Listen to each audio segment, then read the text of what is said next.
Familie for mig er selvfølgelig Karsten og drengene, men også rigtig meget min søster og hendes to. rådne unger, mand. De to fede kvapse pigebørn.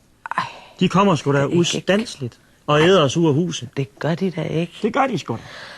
Hende den ældste af dem, hun nåede sgu da en flæskesteg sidst hun var her. En flæskesteg, det gjorde hun. Kraftedeme, hun nåede en hel flæskesteg. Sådan en stor flæskesteg her. Det gjorde hun. Moren sagde ingenting. Min søster lige kommet ud af et sådan lidt voldeligt ægteskab med... Ja, kraftedeme også klappe hende ind, hvis jeg skulle stå og kigge på sådan et fjes dag ud af dag ind, mand.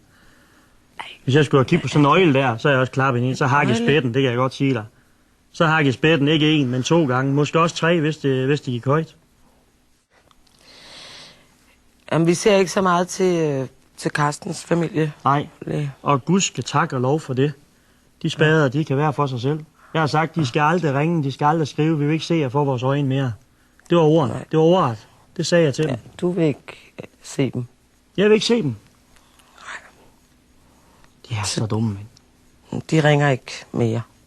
Nej, hvis de ringer, så klapper jeg på lige med det samme. Jeg kan se nummeret, så klapper jeg på.